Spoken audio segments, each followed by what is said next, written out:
we come across a story called Dear Diary.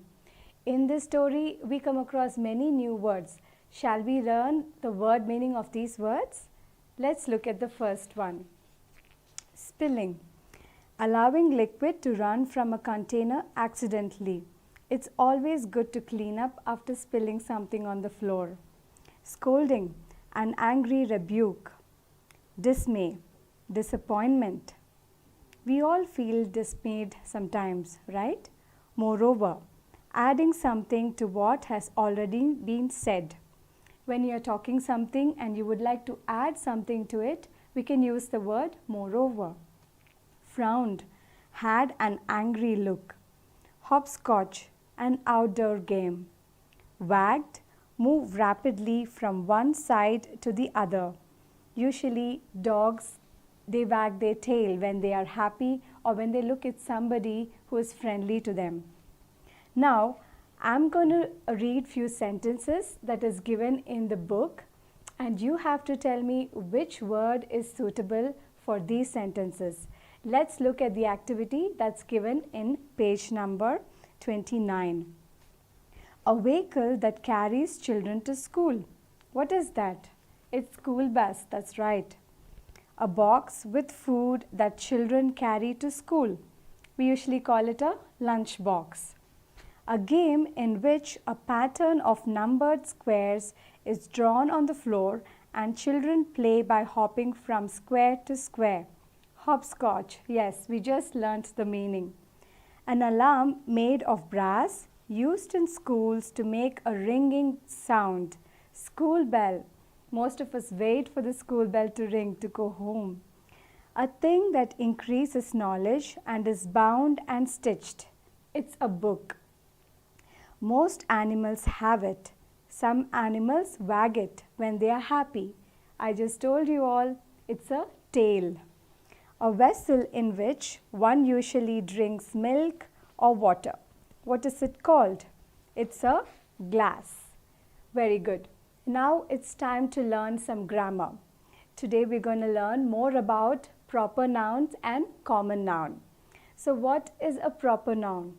When we're talking about one particular person, place, animal or thing, then it's called a proper noun. For example, Raju, Charminar and things like that, which is a name of a particular person or a place. And what is common noun? Common noun, when we don't talk about a particular person, place or animal or thing, then it becomes common noun. When we talk about, for example, a book, a boy or a house and things like that are common nouns. Now that you have learnt about common nouns and proper noun, let's look at the activity that's given in the book. Whenever you find a common noun, write C next to the word, and whenever you find a proper noun, write P. Let's try the first one. Eagle. Eagle is a proper noun because it's the name of a particular bird, right? So write P next to it. And the second one is book. Book is a common noun. And the third one is Hawa Mahal. So that's a proper noun. How about New Delhi? A proper noun again. USA, proper noun. Priya is the name of a particular girl. So we write P. It's proper noun. And the next one is brother. That's a common noun. The last one is cheetah. That's a proper noun again. Now, we're going to look at irregular plurals. So it's very important that we understand the plural forms of words. And there are few rules that you need to remember when you are talking about the plural form of different words. Let's look at it. You might know them already, and some you can learn them today. Let's try the first one. Lion.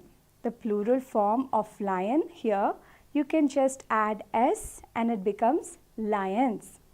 So here they have given that you can add different things at the end of each word. One is you can add just S, and for the others you can add ES, VS or IES. Let's look and see what we need to do here. The second one is notebook. For notebook, we can just add the letter S at the end and it becomes notebooks. The third one is mango. Here, mango ends with a consonant plus the vowel O. So we need to add ES at the end of the word and only then you get mangoes. So how do we spell it? M-A-N-G-O-E-S. That's the plural form of mango. And the next one is thief. Here there's another thing that we need to remember. Any word that ends with F or FE, we need to add VES. So here, to get the plural form of thief, we need to write it as THIEVES and it becomes thieves. The fifth one, here is match. Again, match ends with the word with the letters C and H. So the words that end with C and H, S and H, S or double S and Z, all these words we need to add ES at the end. So if we want to get the plural form of match, we need to write M-A-T-C-H-E-S. It becomes matches. The next one is country. Here we have a Y at the end of the word. So any word that ends with a consonant plus a Y, we need to add IES. So to get the plural form of country, we need to write it as COUNTRIES and it becomes countries. The next one also is similar. It's berry. Berry, we need to get berries. So we write it as BERRIES because the word ends with Y here again. The next one is loaf. Here the word ends with F. Remember, any word that ends with F, we need to replace it with VES. So we get the plural form as LOAVES. The ninth one is woman. Sometimes the vowels in the word is replaced with another vowel to get the plural form.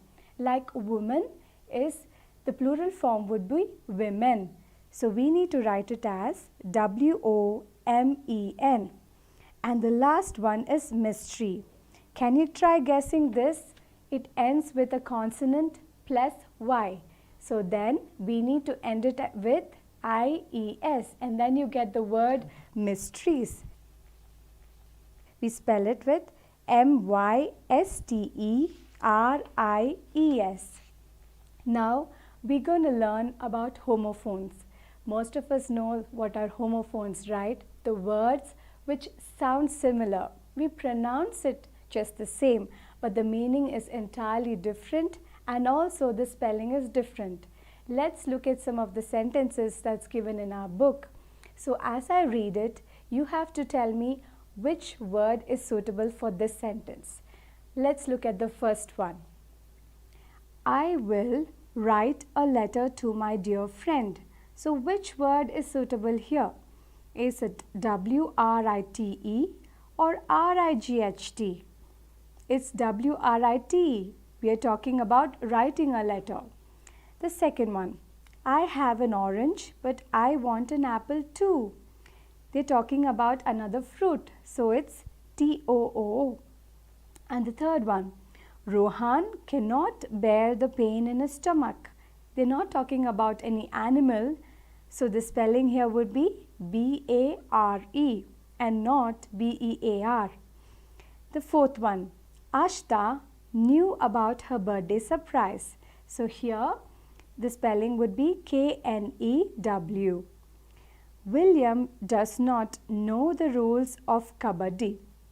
So is the spelling NO? No, it's KNOW. The last one, Joe solved the sum quickly. They're talking about SUM and not SOME. Now, the next we have a story called The List in our book. And here they talk about a boy named Jiva who is very playful.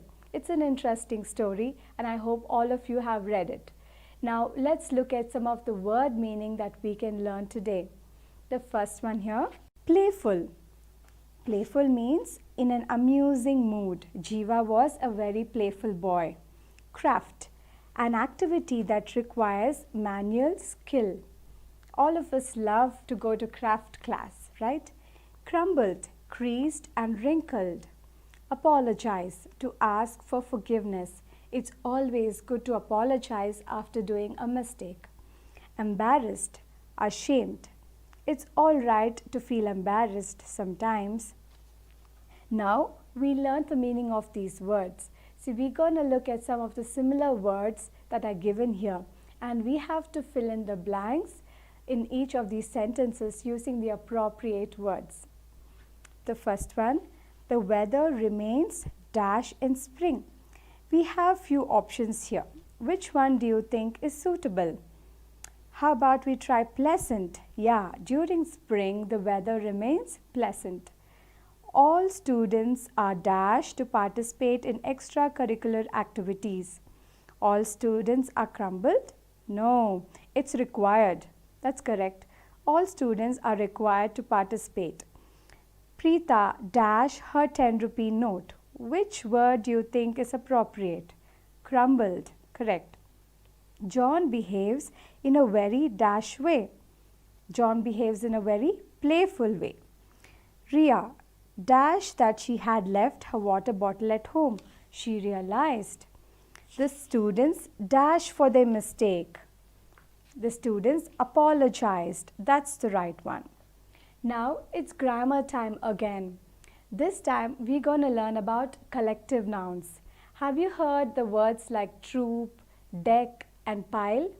These are called collective nouns because they talk about a group of nouns. When they talk about more than 2 or 3 nouns, they are called collective nouns. For example, if there are a group of singers, we call them a choir.